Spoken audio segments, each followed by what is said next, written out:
हरे कृष्णा, जय श्री कृष्णा। कथामृत की एक नई कथा में आप सभी का स्वागत है।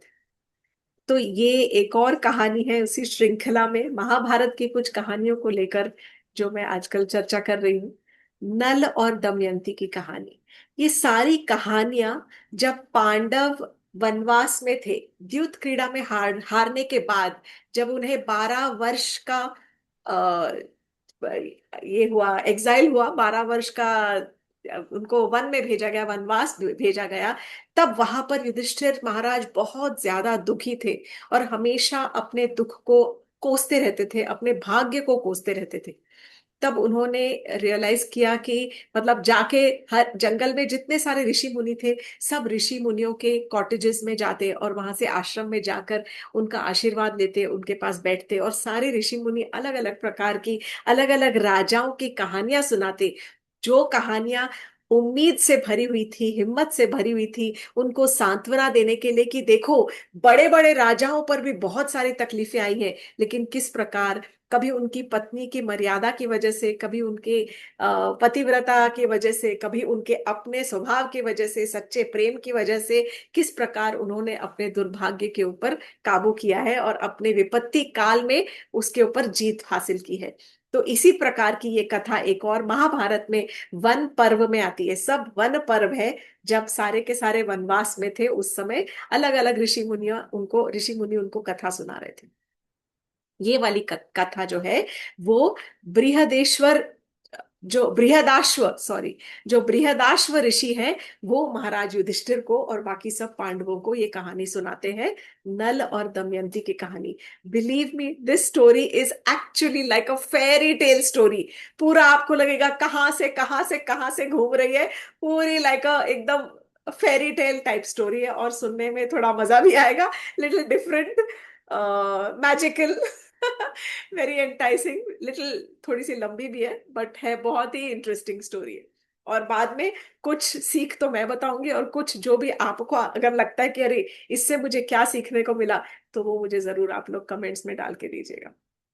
ओम अज्ञानतिमिरान्धस्य ज्ञानाञ्जनशलाकया चक्षुरुन्मिलितं येन तस्मै श्री गुरुवे नमः। वाञ्छकल्पतरुभ्यश्च कृपा सिन्धुभ्य एव च पतितानां पावनेभ्यो वैष्णवेभ्यो नमो नमः। हे कृष्ण करुणा सिंधु दीनबंधु जगतपते गोपेश गोपिका कांत राधा कांत नमोस्तुते। तप्त कांचन गौरांगी राधे वृंदावनेश्वरी वृषभानुसुते देवी प्रणमामि हरिप्रिये। हरे कृष्णा कृष्ण कृष्ण हरे हरे, हरे राम राम राम हरे हरे। तो आज अब सुनेंगे नल और दमयंती की कथा, महाभारत के वन पर्व से। लॉन्ग लॉन्ग अगो, बहुत पुरानी बात है, बहुत समय पहले एक बहुत सुंदर, बहुत नवयुवक और बहुत अच्छा दिखने वाला हैंडसम एक राजा रहता था जिसका नाम था नल। ये था निषाद देश का राजा। बहुत सुंदर था, बहुत धर्मपरायण राजा था। और इसकी एक खास खासियत थी, इसका अपने घोड़ों के ऊपर बहुत ज्यादा कब्जा था। घोड़ों को एकदम हवा की भी गति से ज्यादा तेज अपने घोड़ों को दौड़ा सकता था। अब एक बार ऐसा हुआ कि उसको पता था कि उसी उसके बराबरी का पूरे संसार में एक ही और राजा है, और वो है विदर्भ देश का राजा भीम। भीम राजा जो थे, उनके 3 बेटे थे और एक बहुत सुंदर कन्या थी जिसका नाम था दमयंती। अब दमयंती की सुंदरता की चर्चा सारे विश्व में प्रख्यात थी कि विश्व सुंदरी है, बहुत खूबसूरत और बहुत सुंदर है। और नल को भी उसकी सुंदरता के चर्चे पहुंच चुके थे। नल के हृदय के अंदर ही बार बार यही होता था कि काश दमयंती से ही मेरा विवाह हो जाए। बार बार उसके मन में यही इच्छा थी कि मैं दमयंती के साथ विवाह करूं। एक बार नल जब जंगल में जा रहे थे अपने घोड़े के ऊपर चढ़कर, तब उन्होंने एक बहुत सुंदर स्वर्ण गोल्डन येलो कलर का एक हंस देखा, स्वॉन देखा। घोड़े से उतरे और उसको पकड़ने के लिए दौड़े और पकड़ा। जैसे ही पकड़ा, वो हंस डर गया और हंस बोलने लगा महाराज के साथ में। तो थोड़ा सा अटपटा लगेगा कि कोई कैसे बात कर रहा है, पर ये सतयुग है जहाँ सब भाषा बोलते थे, सबके सब। तो हंस जो है राजा के साथ बोलने लगा और कहने लगा, हे राजन, मेरे प्राणों को आप क्षति मत पहुंचाना, मुझे प्लीज आप मारो मत, मुझे छोड़ दो। मैं यदि मर गया तो मेरी हंसिनी भी प्राण त्याग देगी, क्योंकि हंस जो है हमेशा जोड़े में जीते हैं। यदि एक मर जाता है तो दूसरा उसके बगैर जिंदा नहीं रह पाता। तो हंस कह रहा है, आप मुझे छोड़ दीजिए, मेरी हंसिनी मेरे बगैर जिंदा नहीं रह जाएगी। यदि आप मुझे छोड़ देंगे और मेरे प्राणों की क्षति नहीं पहुंचाएंगे तो मैं आपकी मदद करूंगा, आपके दिल की, हृदय की इच्छा को पूरी करूंगा। तो नल थोड़ा हैरान हो गया। नल ने कहा कि मैं तो कभी सोच भी नहीं सकता तुम इतने सुंदर हो कि मैं तुम्हें मारूं। मैंने तो तुम्हें यूं ही पकड़ के रखा था अपने पास रखने के लिए, पर तुम जाना चाहते हो तो मैं छोड़ दूंगा। पर क्या तुम जानते हो मेरे हृदय की बात क्या है? तो हंस ने कहा, हाँ मैं जानता हूं कि आप दमयंती से विवाह करना चाहते हैं। आपने जब मुझे छोड़ ही दिया है तो मैं अब सीधा उड़कर विदर्भ देश की राजकुमारी दमयंती के पास जाकर और आपके बहुत सुंदर गुणगान करूंगा और कोशिश करूंगा कि उनके उनका दिल भी आपके प्रति आकर्षित हो जाए और मोहित हो जाए। नल ने उसको छोड़ दिया। हंस उड़कर सीधा विदर्भ देश की राजकुमारी के पास पहुंचा, जहां पर दमयंती अपनी सखियों के साथ में खेल रही थी। अब हंस तो मौका देखना चाहता था कि किस तरह से दमयंती से वो अकेले में बात करे। एकदम फेरी टेल स्टोरी है। Listen to it and enjoy the story. It is from our scriptures only, from the Mahabharata. तो दमयंती ने जब हंस को देखा तो उस वो भी बहुत आकर्षित हो गई हंस को देखकर। सुनहरे रंग का हंस कभी नहीं देखा। तो हंस थोड़ा सा आगे फुदकने लगा, दमयंती उसके पीछे पीछे जाए, फिर हंस थोड़ा और आगे जाए, दमयंती पीछे पीछे जाए। इस प्रकार लेते लेते हंस थोड़ा और आगे चला गया उपवन के अंदर, जहां पर दमयंती और हंस अब अकेले थे। तब वहां पर बैठकर जब हंस और दमयंती अकेले थे, तब हंस ने राजा नल के बारे में बहुत सुंदर गुणगान करने शुरू कर दिए कि वो कितना सुंदर है, कितना हैंडसम है, कितना दिलेर है, धर्मपरायण राजा है और एकदम नवयुवक है और दिलेर है, बहुत स्ट्रांग है, शक्तिशाली है, बहुत सारे एडजेक्टिव्स। तो दमयंती ने कहा कि अरे ओ हंस, तुम मुझे ये सब क्यों बता रहे हो? तो हंस ने कहा, इसलिए क्योंकि वो जो राजा नल है, मैं जानता हूं कि उसके अलावा और कोई भी आपके लायक उपयुक्त वर हो ही नहीं सकता। वो सबसे लायक है पूरे विश्व में आपका पति बनने के लिए, और यदि आपका उनके साथ विवाह हो गया तो बहुत आप धन्य हो जाओगे। तो दमयंती ने कहा कि हाँ, मैं तो सुनकर बहुत प्रसन्न तो हो गई हूँ कि इतने तुमने इतना इतनी तारीफ की है। जाओ नल से कह दो कि मेरा हृदय आज से उनका हुआ और मैंने उनको अपना पति रूप में स्वीकार कर लिया है। जब समय आएगा तो हमारा हमारा ही विवाह होगा। अब जब हंस चला गया, उसके बाद दमयंती पूरा समय नल के ख्यालों में खोई रहती। कभी इधर मन ही नहीं लगता, सखियां बुला रही हैं तो कुछ देख रही है, कहीं भी lost absolutely in the thoughts of Nala. तो राजा भीम ने जब अपनी बेटी को देखा इस प्रकार खोए खोए, तब समझ गए कि अब समय आ गया है कि बेटी का विवाह कर देना चाहिए। भीम राजा ने सब सारे राज्यों में संदेशे भेजे कि दमयंती का स्वयंवर होने वाला है और सबको आमंत्रित किया। पूरे शहर को सजाया गया। विदर्भ राज्य में स्वयंवर की तैयारियां शुरू हो गई। स्वयंवर का जिस दिन था दिन, उस दिन नल अपने घोड़ों रथों के ऊपर चढ़कर और स्वयंवर की तरफ जा रहा था। सारे राज्य, all the roads were going towards Vidarbha, because Damayanti इतनी खूबसूरत थी कि उसके चर्चे स्वर्ग तक भी पहुंच गए थे। अब चार देवता, अग्निदेव, वरुण देव, इंद्रदेव और यमराज, चारों देवता भी मंत्र मुग्ध थे और उन्होंने चारों ने विचार किया कि हमको भी अपनी किस्मत आजमानी चाहिए। हम चारों में से किसी एक को भी यदि वो अपना पति स्वीकार कर लेती है तो हम खुश हैं कि कम से कम हमारे स्वर्ग में इतनी सुंदर कन्या तो आ जाएगी किसी की पत्नी बनकर। चारों के चारों अब जा रहे हैं विदर्भ की तरफ, और इधर से राजा नल भी जा रहा है। उन्हें रास्ते में राजा नल मिलता है। तो जब नल उन चारों देवताओं को देखता है तो उनको हाथ जोड़कर प्रणाम करता है। अब दोनों को एक दूसरे के मन की बात नहीं पता है। तो जो देवता बोलते हैं, बोले, अरे राजा नल महाराज, आप हमारा एक कार्य करेंगे? तो बोले, बोलिए, क्या कार्य करना है आपका? आप तो सब देवता है, आप जो बोलेंगे उन आपका कार्य तो मुझे करना ही पड़ेगा, मैं वचन देता हूं।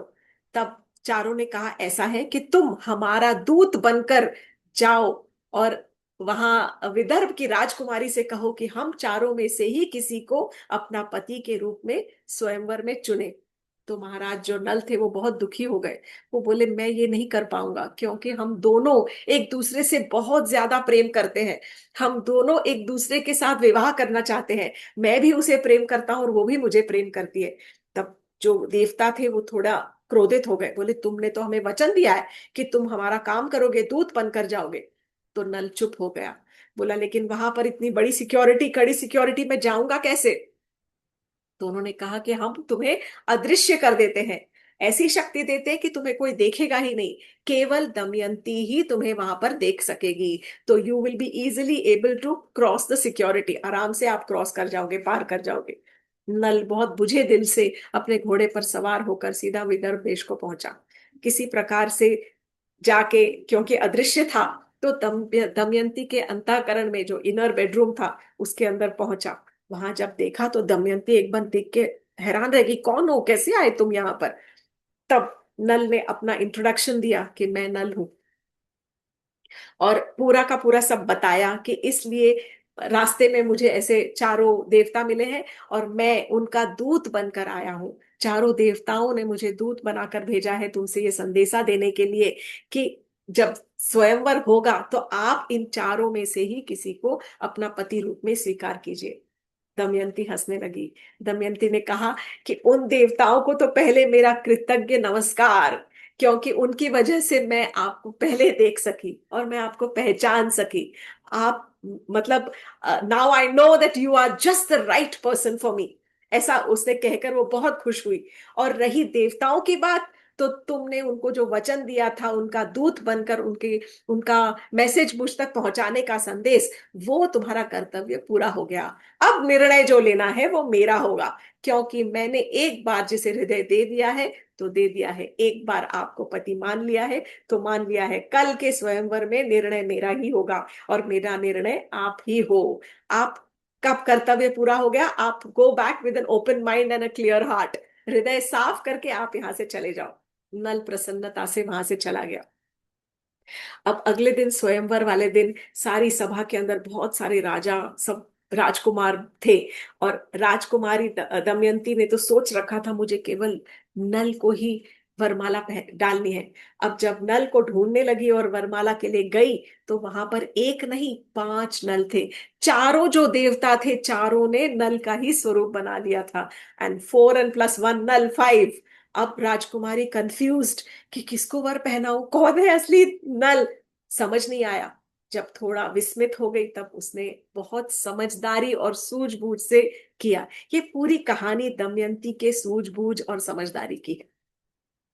दमयंती ने हाथ जोड़कर उन्हीं देवताओं से प्रार्थना की, और प्रार्थना करके उसने कहा कि हे देवता, हम मनुष्य तो हमेशा यही हमको सिखाया गया है कि जब भी विपत्ति हो तब कोई ना कोई देवता को प्रार्थना करोगे तो सब तुम्हारी आपत्ति दूर करने के लिए आ जाएंगे। आज मेरे सामने बहुत बड़ी विपदा पड़ी है और आप मेरी मदद कीजिए। मैं हृदय से नल को अपना पति स्वीकार कर चुकी हूँ। मैंने प्रण लिया है कि मैं उसे ही अपना पति मानूंगी। तो आपके ही वजह से जो भी होता है डेस्टिनी, अगर मैंने ये प्रण लिया है तो ये भी दैवी विधि थी। इसको पूरा करने के लिए आपको मेरी सहायता करनी ही पड़ेगी। सारे देवता जितने थे, आकाश में जितने थे, वो सब बाकी के देवता बहुत प्रसन्न प्रसन्न हो गए उसकी निष्ठा और उसके प्रार्थना से प्रसन्न होकर। तब दमयंती ने जैसे ही आंख खोली, नल तो 5 ही थे, पर तुरंत उसको पता चल गया कि कौन असली नल है। कैसे पता चला, क्योंकि जो देवता थे, देवताओं के कुछ फीचर्स अलग होते हैं। फीचर्स अर्थात उनके सबके गले में माला थी, तो देवताओं के जो गले में माला थी वो जो पुष्प थे वो एकदम फ्रेश थे। और नल के जो जो क्योंकि वो पुरुष है, धरती का मनुष्य है और ये देवलोक के हैं, तो इनके जो पुष्प थे नल के, वो थोड़े थोड़े मुरझा गए थे। देवता आंखें ब्लिंक नहीं करते, और जो मनुष्य है, धरती के जो जीव है, वो आंखें मिचकाते रहते हैं। ये सेकंड था। देवताओं की शैडोज नहीं होती, उनकी परछाइयां नहीं होती है। तो नल की परछाई थी और उनकी परछाई नहीं थी। तीसरा, चौथा, देवताओं को पसीने नहीं आते हैं और इंसानों को पसीने आते हैं। पांचवा, देवताओं के जो पैर थे वो जमीन से थोड़े से ऊपर उठे हुए थे, वो जमीन पर, फर्श पर नहीं थे, और नल के फर्श के ऊपर थे। तो हालांकि सबका रूप एक था, परंतु इन सब स्पेशल जो एकदम सामने आ गया, तो दमयंती की चॉइस एकदम क्लियर हो गई। उसने वरमाला नल के गले में डाल के और नल के साथ विवाह कर दिया। सारे जो देवता थे चारों बहुत खुश थे, देवर हैप्पी। उन्होंने नल और दमयंती को वरदान भी दिया कि आपका जो प्रेम है वो सच्चा है। और दमयंती बहुत ही निष्ठावान और बहुत ही पतिव्रता स्त्री है, coming from a very noble character, बहुत सज्जन जैसे होते हैं ना व्यक्ति, उस तरह का उसका चरित्र है। और नल और दमयंती तुम लोग दोनों बहुत ही भाग्यशाली हो। और उनको वरदान दिए, क्या क्या वरदान दिए? इंद्र ने कहा कि जब तुम दोनों में से किसी की मर्जी होगी, जब तुम्हारा मन करेगा, जब तुम बुलाओगे, मैं आ जाऊंगा तुम्हारी मदद करने के लिए। वरुण देव ने कहा जब सोचोगे तो तुरंत तुम्हें पानी मिल जाएगा, मेरे बारे में सोचने से पानी आ जाएगा तुम्हारे सामने। अग्निदेव ने जहां कहा कि तुम्हें अग्नि के ऊपर नियंत्रण होगा, अग्नि कभी तुम्हें जला नहीं सकेगी। और यमराज को समझ नहीं आ रहा था, तो यमराज ने कहा कि जो भी अन्न तुम पकाओगे वो हमेशा एकदम दिव्य स्वाद होगा उस अनाज का। इस प्रकार के उनको वरदान देकर वहां से वो चले गए। जब सारे देवता चारों वापस आ रहे थे तो रास्ते में उनको दो लोग और मिले। और वो था, एक था द्वापर युग परसोनिफाइड। द्वापर जो युग है, क्योंकि ये सतयुग की कथा सुना सुना रहे हैं हम, तो जो द्वापर था वो पर्सोनिफाइड, और कली, कलियुग का जो दुष्ट आत्मा कहलाती है, इविल स्पिरिट ऑफ कली, और द्वापर, ये दोनों जा रहे थे स्वयंवर में। तब चारों देवताओं ने कहा कि स्वयंवर तो पूरा हो गया। और जब उन्हें पता चला कि दमयंती ने नल को अपना पति मान लिया है, तो कली के मन में बहुत ज्यादा द्वेष उत्पन्न हो गया। और कली ने उसी समय ठान लिया कि मैं जो नल है उसका सर्व विनाश ही करूंगा, उसका मैं विनाश करके ही दम लूंगा। ये ठान कर कली उस दिन से नल के पीछे पीछे परछाई की तरह उसका पीछा करने लगा। अब हमारे शास्त्रों में ये लिखा है कि जिसका चरित्र एकदम सच्चा और जो सत्यवादी और जो एकदम सात्विक तरह से, प्रकार से जीवन जीता है, उसके हृदय के अंदर या उसके शरीर के अंदर कभी भी कोई दुष्ट आत्मा प्रवेश ही नहीं कर सकती। So Kali was actually looking for an opportune moment, कि ऐसा कभी हो कि कोई एक ये गलती करे और मैं इसके शरीर के अंदर प्रवेश कर जाऊं और इसकी बुद्धि भ्रष्ट कर दूं। यही कली की कथा हम सुन चुके हैं। कब? जब परीक्षित महाराज ने गलती से नहीं, जब वो सोने का मुकुट पहनकर और कली उनके मस्तक में प्रवेश कर गया था। करेक्ट, क्योंकि स्वर्ण के अंदर भी कली का वास होता है। स्वर्ण भी कैसा? इलीगल गॉटन गोल्ड, गलत तरीके से जो जमा किया गया सोना है, उसके अंदर कली का वास होता है। और वो मुकुट की भी, जरासंध का मुकुट था, अलग कहानी थी। जरासंध बहुत दुष्ट राजा था। तो उस समय पर भी परीक्षित की मति भ्रष्ट हुई थी जब कली उनके मस्तिष्क के अंदर घुस गया था। अब एक बार ऐसा हुआ, अब नल और दमयंती विवाहित जोड़ा 12 वर्ष तक बहुत अच्छे से अपना राज्य संभालते रहे। महारानी दमयंती, महाराजा नल, इनके दो बच्चे हुए। बेटा था इंद्रसेन, बेटी थी इंद्रसेना। और इस प्रकार दिन बहुत अच्छे से गुजर रहे थे। एक बार नल से कुछ गलती हो गई। वो मंदिर में प्रवेश करने से पहले अपने शरीर में हाथ पैर धोने का जो स्वच्छ करने का जो प्रकलन था, वो छूट गया। वो गलती से बिना अपने हाथ पैर धोए मंदिर में प्रवेश कर गया, और कली को ये मौका मिला। और कली की जो दुष्ट आत्मा थी उसने नल के शरीर के अंदर प्रवेश कर लिया। इधर कली ने द्वापर को नल के भाई पुष्कर के यहाँ भेजा, पुष्कर को भड़काने के लिए। वैसे ही जो नल का भाई था पुष्कर, वो अपने भाई से द्वेष करता था, he was jealous of his brother. तो उन्होंने भड़काया, और द्वापर के भड़काने से पुष्कर ने नल को द्यूत क्रीड़ा जो होती है, गेम ऑफ डाइस में इनवाइट किया, उनको इनविटेशन दिया। जब बुलाया गया तो राजा को जाना ही पड़ा। और वहां पर जब द्यूत क्रीड़ा शुरू हुई, तो इट वाज एग्जैक्टली जैसे पांडवों की द्यूत क्रीड़ा थी। तो ये हमेशा याद रखिएगा कि ये कथा जो जो ऋषि बृहदाश्व है, जो युधिष्ठिर महाराज को ही बता रहे हैं। और वो द्यूत क्रीड़ा में सब कुछ हार कर जंगल में, वन में, यहाँ पर बैठे हुए ये कथा सुन रहे हैं कि इस प्रकार पहले भी एक बार हो चुका है। सब कुछ हार गया अपनी पत्नी को छोड़ के। सब कुछ, राज्य, कपड़े, मतलब सारी ग्लोरी, सब आभूषण, रथ, आर्मी, जो सेना, सब कुछ हार गया पूरा का पूरा। जब हार गया, केवल पत्नी बची, तो उसको भी उसके भाई ने ताना दिया कि अब तुम्हारे पास बचा ही क्या है, केवल पत्नी है ना एक दमयंती, उसको भी दांव पे लगा दो। परंतु तब उस समय नल ने ऐसा कुछ किया नहीं। इधर दमयंती ये सब देख रही थी और उसे एहसास हो रहा था कि बहुत बड़ी आपत्ति और विपदा आने आने वाली है। तब उसने तुरंत अपने एक बहुत ट्रस्ट वर्दी, बहुत ही विश्वासु सारथी को बुलाया, और उस सारथी के हाथ में अपने दोनों बच्चों को बिठाकर सारथी सारथी से कहा कि मेरे दोनों बच्चों को अपने नाना नानी के पास ले जाइए, विदर्भ में राजा भीम के पास में। कुछ समय बाद हम आके इनसे मिलेंगे। तो वो जो सारथी था वो बच्चों को अपने नाना नानी के पास पहुंचा दिया। अब दोनों के दोनों खाली हाथ, कुछ भी नहीं, भिखारी, सिर्फ दोनों ने एक एक वस्त्र जो अपने शरीर पर है वो पहना हुआ है, और वो वस्त्र पहनकर उनको देश निकाला हो गया। उनको अपना राज्य, निषाद का राज्य जो है छोड़कर और जंगलों में जाना पड़ा। 3 दिन तक भूखे प्यासे दोनों भटकते रहे। इधर पुष्कर ने ऐलान कर दिया कि यदि किसी ने नल की सहायता करने का प्रयत्न किया तो उसका सर धड़ से अलग कर दिया जाएगा, I will be head him. 3 दिन के बाद एक बार राजा नल ने देखा कि बहुत सारे पक्षी उड़ते हुए, जैसे फ्लॉक ऑफ बर्ड्स उड़ते हुए नीचे उतरे। तो उसने अपना एक जो वस्त्र, धोती जो लपेटी हुई थी, उसको खोला। उसने सोचा एक आध चिड़िया को पकड़ लूंगा, इसको बेचूंगा तो कुछ पैसे मिलाएंगे। उसने चिड़िया के ऊपर जो अपना वस्त्र डाला तो सारी की सारी चिड़िया इकट्ठा उस वस्त्र को लेकर उड़ गई।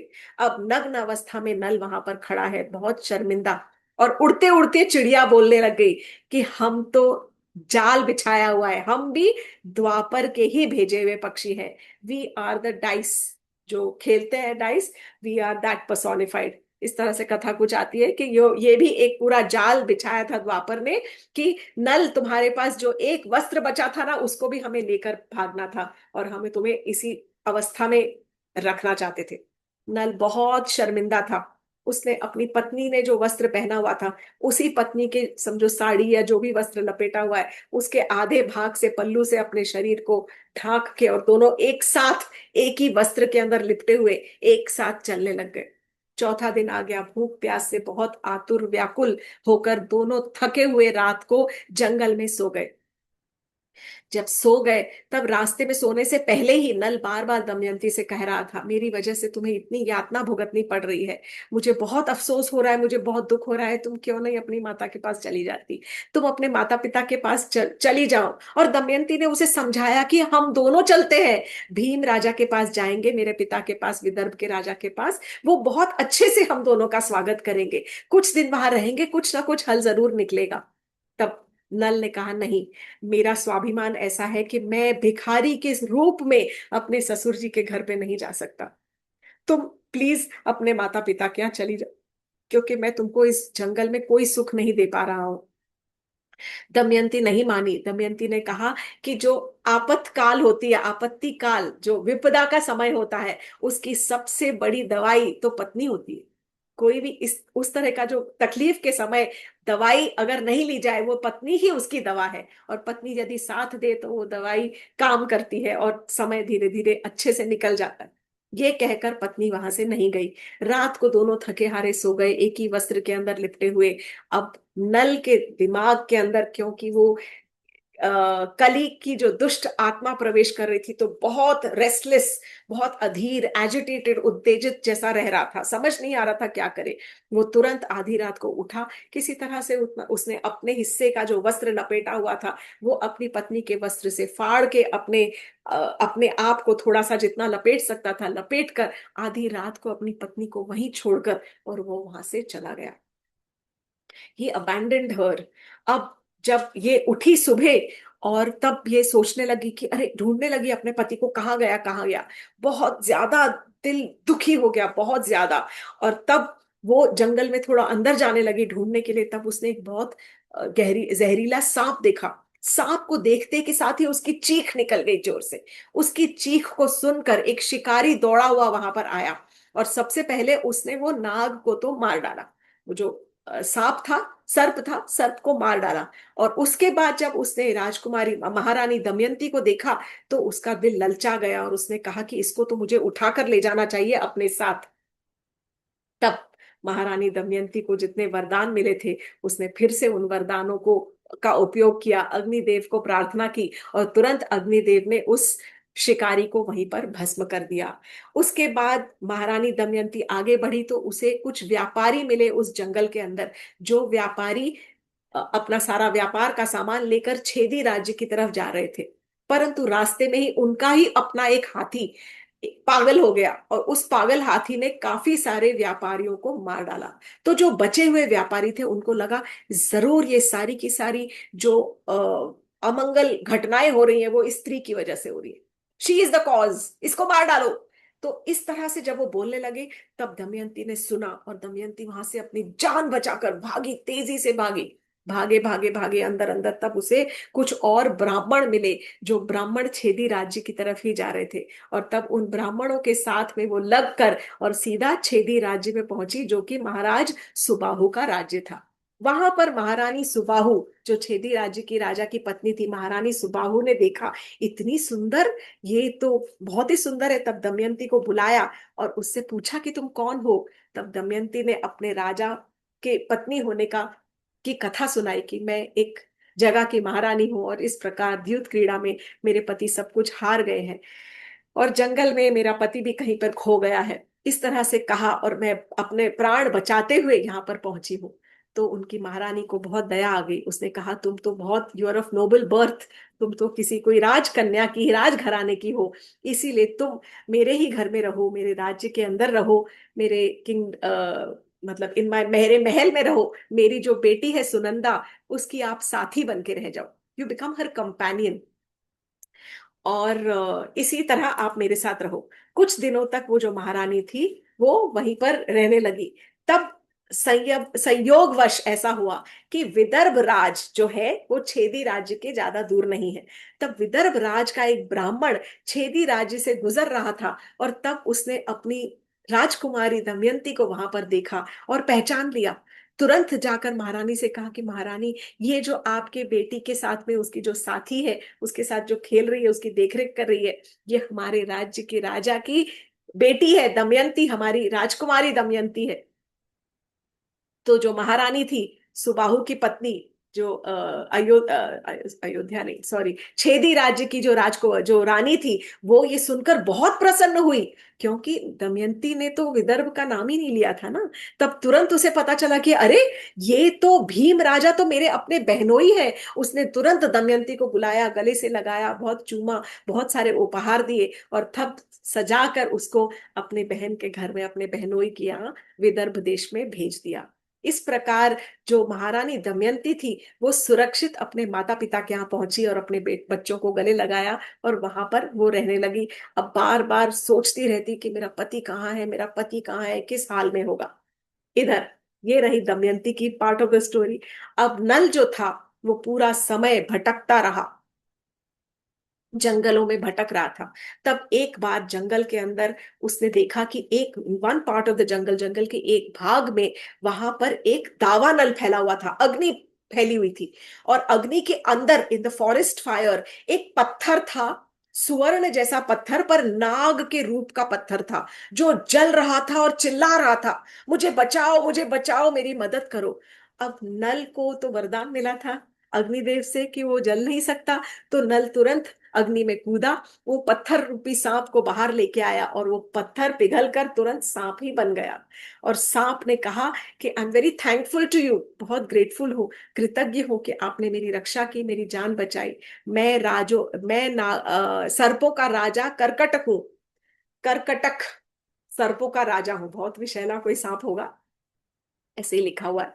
और मुझे मेरी कोई गलती की वजह से नारद मुनि ने श्राप देके मुझे पत्थर बना दिया था, परंतु मुझे पता था कि कोई इस प्रकार का कोई व्यक्ति आएगा जो धर्मपरायण होगा और वो मुझे, मेरी रक्षा करेगा। आज आपने मुझे वो श्राप से भी मुक्त कर दिया और आज मेरे प्राण भी आपने बचाए हैं, तो मैं आपकी मदद करना चाहता हूँ। बिना पूछे नल से कि वो क्या मदद चाहते हैं, तुरंत वो करकटक जो सांप था उसने नल के माथे के ऊपर डस लिया और डसने के बाद नल से कह रहा है कि जो मैंने डसा है ना वो आपके भले के लिए डसा है, मुझे गलत मत समझना, प्लीज डू नॉट मिसअंडरस्टैंड मी। इसके दो फायदे होंगे। डसते के साथ ही क्या हुआ, नल का जो रूप था वो पूरा का पूरा एक काले रंग का, छोटा, नाटा, भद्दा और कुरूप दिखने वाला स्वरूप बदल गया। जो नल इतना खूबसूरत नौजवान था, अब बिल्कुल अजीब सा भद्दा दिखने वाला एक उसका स्वरूप हो गया। तो नल बोलने लगा क्या हुआ। तो तब उस सर्प ने कहा कि मैंने जो डसा है उसके दो फायदे हैं। सबसे पहला तो जब मेरा डसे का जो विष है वो आपके शरीर के अंदर जाएगा, तब जो आपके अंदर जो दुष्ट आत्मा प्रवेश कर रखी है ना, वो दुष्ट आत्मा विचलित हो जाएगी और धीरे धीरे वो आपके शरीर को छोड़कर चली जाएगी, वो मेरे विष को सहन नहीं कर पाएगी। और दूसरा, आपका जो शरीर है ये आपके असली अस्तित्व को छुपाने में काम आएगा। It will help to you know disguise your identity, क्योंकि सब आपको इस वक्त नल के रूप में जानते हैं, और यदि कोई भी आपकी मदद करेगा तो उसका सर धड़ से अलग कर दिया जाएगा। इस रूप में आपकी कोई भी मदद करेगा, आप पे दया करेगा, और आप इस प्रकार अपना रक्षण कर सकते हो, पोषण भी कर सकते हो। तो नल ने बोला लेकिन मेरे पहले मुझे पहचाने का कौन, फिर बाद में। तो तब उस सर्प ने कहा ये आपको एक मैं जादुई वस्त्र देता हूं, मैजिकल गारमेंट। ये जो वस्त्र है इसे संभाल के रखना। जैसे ही इसको अपने ऊपर आप ओढ़ोगे, इस वस्त्र को ओढ़ने से तुरंत आपका ओरिजिनल असली जो स्वरूप है नल का, वो सबके सामने आ जाएगा और आप फिर से पहले जैसे ही बन जाओगे। तब नल ने धन्यवाद किया उस सर्प कर्कटक का, और वहां से सीधा पहुंचा अयोध्या। उस अजीब से बेडौल शरीर लेकर, भद्दा स्वरूप लेकर अयोध्या में जो नल था, उसको वहां के राजा ऋतुपर्ण के सारथी की नौकरी मिल गई, क्योंकि वो तो घोड़े दौड़ाने में बहुत उस्ताद थे। ये bringing back the old topic, घोड़ा घोड़ा दौड़ाने में बहुत उनकी माहिरी थी। तो वो सारथी बन गए वहां पर। अब हर बार नल के भी हृदय के अंदर बार बार उसका जो हृदय था उसे कचोटता रहता था कि मेरी इतनी पतिव्रता स्त्री थी, पत्नी थी, और उसको मैंने कैसे छोड़ दिया। पर मेरे दिमाग पर ऐसा क्या आ गया जो मैं अपने पति को छोड़ गया। और जंगल में पता नहीं क्या उसका हाल हुआ होगा, कैसे जानवर जंगली होते हैं, क्या क्या किस प्रकार के व्यक्ति घूमते हैं, और कैसे जानवर ने उसके ऊपर आक्रमण किया होगा।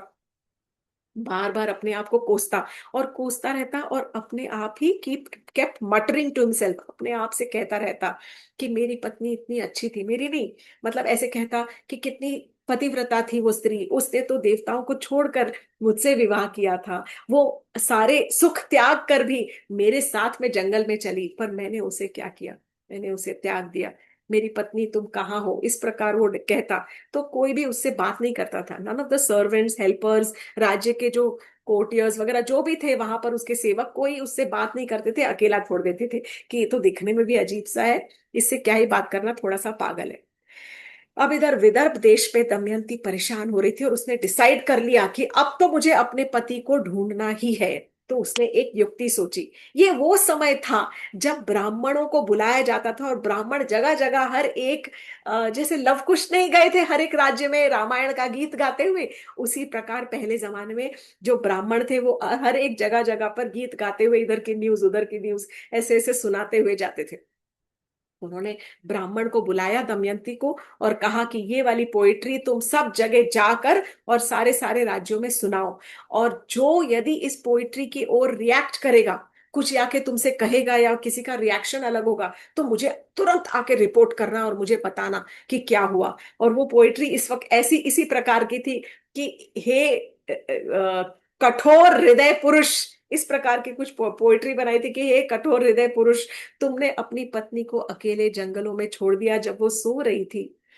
आप तो एक राजा थे एक समय, तो राजा का क्या यही न्याय होता है, राजा का यही कर्तव्य होता है। किस दोष के लिए, किस गलती के लिए आपने अपनी पत्नी को जंगल में छोड़ दिया। इस प्रकार का एक गीत बना के उसने ब्राह्मणों को दिया।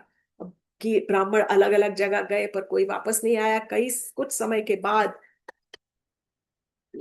कुछ समय के बाद ये जो एक ब्राह्मण था वो वापस आया, और उस ब्राह्मण ने दमयंती से कहा कि महारानी, ये मुझे खबर मिली, मैं गया था, जब मैं अयोध्या जब पहुंचा और मैं ये गीत गा रहा था, तो उसके कुछ समय बाद एक व्यक्ति बड़ा अजीब सा दिखने वाला, भद्दा सा दिखने वाला, आंखों में आंसू लेकर मेरे पास आया और मुझे कहने लगा कि भाई, तुम ये जो गीत गा रहे हो ना, तुम उस व्यक्ति को इतनी बुरी तरह से, कठोरता से मत आंको, अपने उसके बारे में इतनी गलत राय मत बनाओ, क्योंकि उसने जो किया उसका अपने खुद के कार्यों के ऊपर कोई संयम नहीं था, कंट्रोल नहीं था। बिल्कुल, वो नहीं जानता था कि वो क्या करे, क्योंकि उसके अंदर दुष्ट आत्मा ने प्रवेश कर लिया था। और आज तक वो पछता रहा है कि उसने जिंदगी में वो जो एक कार्य ऐसा किया था, अपनी पत्नी को जंगल में छोड़ दिया, उस कार्य का पछतावा आज तक उसको है। वो इतनी, उसकी जो पत्नी है वो बहुत ही सज्जन और बहुत कुलीन देवी है, वो अवश्य अपने पति को क्षमा कर देगी, क्योंकि वो जान जाएगी कि उसके पति का अपने कार्य के ऊपर कोई, he had no control over his actions. तो इस प्रकार उस व्यक्ति ने मुझे कहा, दमयंती समझ गई कि जरूर हो ना हो यही मेरा नल है। परंतु जिस प्रकार का विवरण उस ब्राह्मण ने दिया, वो तो नल के डिस्क्रिप्शन से मैच ही नहीं होता था, कि बहुत ही अलग तरीके का स्वरूप था। तो दमयंती ने अपनी सूझबूझ से एक और प्लान बनाया। उसने अपने पिता को इस प्लान के बारे में जरा भी खबर नहीं होने दी, और उसी ब्राह्मण के साथ में एक दूत भेजा, और ऋतुपर्ण महाराज के देश में, अयोध्या में, सीधा ऋतुपर्ण के पास गया। और उस दूत ने जाकर कहा कि महाराज, मैं जगह जगह घूम रहा हूं, और हमारे विदर्भ के राजा ने ये संदेश भेजा है कि वो कल अपनी बेटी दमयंती का फिर से एक स्वयंवर रच रहे हैं, क्योंकि अब उन्हें पता है कि उसका जो पहला पति है नल, वो कभी वापस नहीं आएगा। दमयंती जानना चाहती थी कि ये वाहुक जो, सॉरी, नल जब चैरिटी सारथी बन गया, तो उसने अपना नाम रखा था वाहुक। तो वाहुक जो है वो वही सेम वाहुका है कि अलग वाहुक है, वो नल है कि अलग है, वो ये जानना चाहती थी। क्योंकि उसे पता था कि विदर्भ और अ, जो अयोध्या की जो दूरी है, वो 400 मील की दूरी है, जो एक दिन में कोई भी तय नहीं कर सकता, अनलेस के अंटिल या तो वो कोई अ, वायु की गति से दौड़ाने वाला कोई देवता हो, या फिर केवल नल ही है जो कि वायु की गति से घोड़े दौड़ा के 400 मील की जो डिस्टेंस है, वो एक दिन के अंदर वो पूरी करेगा। अब यहाँ पर ये समाचार सुन के ऋतुपर्णा तो बहुत एक्साइटेड हो गया, क्योंकि वो भी बहुत पहले एक जमाने में दमयंती से विवाह करना चाहता था, परंतु स्वयंवर से तो लौट आया था। तब उसने सोचा एक बार और अपनी किस्मत आजमाई जाए, और तब उसने वाहुक को बुलाया और कहा कि इस प्रकार का, वाहुक ने सुना संदेश, कहा कि तुम मुझे ले जाओगे? तो बोले कि हाँ, मैं ले जाऊंगा, क्योंकि अब वाहुक के भी दिल में, नल के भी हृदय में ये था कि ऐसा कैसे हो सकता है कि मेरी पत्नी अब किसी और से विवाह करना चाह रही है, वो तो इतनी पतिव्रता है, हमारा प्रेम तो इतना स्ट्रांग है, इस प्रेम को तो कोई तोड़ ही नहीं है। तो वो भी थोड़ा सा विस्मित था। तो उसने बोला, मैं ले जाऊंगा आपको वहां पर। बार बार वाहुक से सोचता कि मेरी पत्नी तो पवित्रता की देवी है, और वो इस प्रकार कर ही नहीं सकती। अब अगले ही दिन सुबह सुबह तड़के वाहुक ने अपने रथ निकाला, और राजा ऋतुपर्ण को बिठाया, और खूब तेजी से घोड़े दौड़ाने लग गया, रथ को दौड़ाता हुआ खूब तेजी से भागने लग गया। फिर भी जो ऋतुपर्णा था, उसका दिल थोड़ा सा अधीर हो रहा था, घबरा रहा था कि नहीं पहुंच पाएगा, नहीं पहुंच पाएगा। अब रास्ते में क्या हुआ, एक जगह पर वाहुक ऐसे धीरे धीरे करके गाड़ी दौड़ाते हुए, रथ दौड़ाते हुए राजा से बात करने लगा कि महाराज, मैंने सुना है कि आपको तो सारे अंकों का रहस्य पता है, द सीक्रेट ऑफ नंबर्स, और मैंने ये भी सुना है कि आपको द्युत क्रीड़ा के भी सारे के सारे रहस्य बहुत अच्छे से आते हैं। मैंने सुना है कि आप तो एकदम फर्स्ट क्लास गणितज्ञ हो, मैथमेटिशियन। तो आप मुझे बताइए कि ये जो सामने पेड़ नजर आ रहा है, उसमें कितने फल लगे हैं? बिना सोचे एक क्षण के अंदर ऋतुपर्ण ने कहा, कुछ एक नंबर बता दिया, इतने फल हैं। वाहुक ने तुरंत अपना रथ वहीं रोका। अब तो ऋतुपर्णा का दिल बैठ गया कि क्या कर रहा है, हमें तो जल्दी जल्दी पहुंचना है वहां पर, नहीं तो स्वयंवर खत्म हो जाएगा, तब लेट हो जाएंगे हम। तो वाहुक रुका, वाहुक ने सारे के सारे फल उतारे, एकदम आराम से सारे के सारे फल उतार के, और एक एक फल गिनने बैठ गया। ऋतुपर्णा बोल रहे, भाई जल्दी करो, चलना है, वहां पहुंचना है। वाहुक ने कहा, आराम से, कोई टेंशन नहीं, जल्दी नहीं, मैं आपको पहुंचा दूंगा समय से पहले। बोले लेकिन फिर भी मैं बहुत अधीर हो रहा हूं। और जब वाहुक ने सारे के सारे फल गिने तो राजा का जो इंडिकेशन था एग्जैक्ट अमाउंट का, वो एकदम कथन सत्य निकला। He was absolutely accurate. तब वाहुक को पता चल गया कि ये राजा तो सच में द्यूत क्रीड़ा में, नंबर्स में, मैथमेटिक्स में एकदम माहिर है।